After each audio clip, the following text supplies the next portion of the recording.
Pô, falando em condição adversa, o Nepomuceno, o rapaz lá de 35 ou 32, 36 anos de idade, que morreu no metrô, eu, você, todos nós já estávamos chateados com a história, né? Revoltados, broxados, para não falar outra coisa. Foi o sentimento que eu tive quando a Ana me mostrou algumas coisas ali anteontem. Aí depois nós fomos atrás para tentar entender a vida do cara, né? Até então ninguém sabia nada, porque ele não estava com documento. E hoje é difícil alguém portar um documento. Você sai com o celular ali, tá tudo ali, pronto, acabou. Aí vão atrás e encontram um cara que era trabalhador, que trabalhava em supermercado lá, empacotando e tal, e que já estava quase se formando em educação física, que dava aula de natação, que tinha esposa e mais 3 filhos. Aí você começa a pensar e se questionar mais ainda. Que vida louca é essa? O cara acorda para ir pro trabalho, todo feliz. Tinha alguns sonhos, muitos sonhos a realizar ainda e certamente realizaria. Aí morre entrando num trem. Que coisa é essa, gente? Que mundo louco é esse? Que vida doida é essa, hein? Fala a verdade. Por esse e tantos outros motivos, nós temos que cada vez mais aproveitar mesmo esse presente. Esse presente que às vezes é desprezado. Eu fico brincando com o Mamone aqui todas as tardes. Quando eu entro no estúdio, o Mamone está fazendo a mesa, ali na posição em que está a Ana agora, né? Nossa Ana Paula. Eu aqui. E eu falo para ele, pô, Mamone, vamos jogar Mega Sena, e quanto? 3, 4, 5, 10 milhas, vamos lá, se ganhar uma, já pensou e tal, né? É sempre pensando no futuro, futuro, futuro. E esse presentão aí? O presente chega na gente porque nós precisamos é de você, sabe?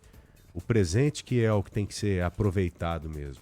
E já aproveitando esse gancho lá da Via Mobilidade, né? Da morte do cara que foi esmagado, o Nepomuceno e tal. Como é que pode, né, gente? É um sistema que foi criado há muitos anos, um sistema que funciona, mas que deveria funcionar de uma forma mais adequada para não permitir exatamente o que aconteceu com esse rapaz. Há sensores? Há. Sensores que identificam se as portas estão abertas. Se as portas estiverem abertas, o trem simplesmente não anda. Mas não há um sensor básico ali, um sensor de presença. O que há, por exemplo, no sistema do metrô. Em algumas estações há o sensor de presença. Você tem que ter as duas coisas. O sensor que identifica se a porta está aberta e um sensor que identifica se tem alguma coisa ou alguém ali naquele espaço. E a Via Mobilidade prometeu colocar até 2026. A questão é a seguinte, como é que inicia um funcionamento de algo nesse sentido sem já ter o sensor? Acho que deveria ser uma coisa conjunta, sabe? Olha, você vai colocar esse sistema obrigatoriamente. Para seguir a lei, tem que ter o sensor aqui para identificar se alguém ficar preso ali e tal. E agora o Ministério Público entra na parada, né? O Ministério Público entra para investigar porque, assim como a gente, tá achando muito estranho. Tá achando que é um sistema que ele tem que ser aperfeiçoado obrigatoriamente. Um cara me mandou uma mensagem na rede social, logo depois do Brasil Gente, de anteontem, no dia da morte do Nepomuceno. Cara, mas descendo a madeira em mim, sabe? Mas falando assim, barbaridades, defendendo o funcionamento da porta de uma forma assim que eu fiquei até olhando, lendo. Eu falei, pô, esse cara, ou ele deve ser diretor de alguma empresa dessa aí, ou ele deve trabalhar em alguma empresa dessa, talvez na Via Mobilidade, porque não é possível defender tanto assim.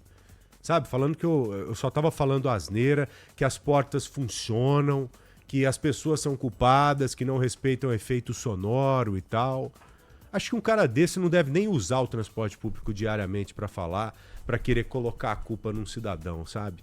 E ele colocou, e ultimamente eu tenho usado muito do sarcasmo, sabe? Eu tenho utilizado muito da frieza para curtir com esse tipo de gente. Aí ele colocou assim, você só fala groselha, tal, e desenvolveu uma mensagem ali enorme, metendo pau nesse sentido. Aí eu respondi ele com educação e no final eu falei assim, você tem razão, é groselha, e ó, de preferência Milani, viu? Que é a da minha época, a groselha que a gente sempre fala aqui no Bora Brasil. Aí ficou por isso mesmo, ele respondeu mais uma vez e tal. Mas é muito fácil apontar, né? Você colocar a culpa no cidadão que tá ali desesperado, ou para entrar no trem, ou para sair do trem, porque ninguém tem tempo mais hoje para nada. E ali é um Deus nos acuda. Eu vi isso hoje, sabe aonde? Onde eu vivi isso? Guardadas as devidas proporções, mas eu vi a mesma situação e lembrei imediatamente da correria das pessoas para entrar dentro de um trem. Eu fui fazer um exame de dente numa clínica legal que tem aqui perto e tal, né? Aí, para minha sorte, são 4 elevadores. Para minha sorte, só que não, todos estavam quebrados ou em manutenção, só um funcionando. Aí, imagine um elevador funcionando em um prédio considerável e a fila gigante lá, né? Quando abriu o elevador, cara, você precisa de ver as pessoas correndo para dentro do elevador, querendo uma passar na frente da outra para não ter que esperar mais 10 minutos, porque o intervalo estava mais ou menos assim, de 10 em 10 minutos.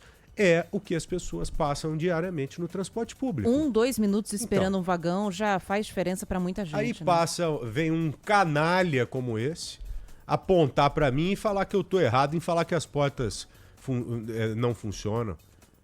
Eu falei, deve funcionar mesmo. Agora, se você entende que ela funciona, mesmo com um caso como esse, eu não sei nem o que falar para você, eu não quero nem abrir discussão com você, meu compadre. Como é que pode, minha gente, um cara ser esmagado por uma porta ou ser esmagado por um trem? Isso é inaceitável. Não tem como admitir um negócio desse.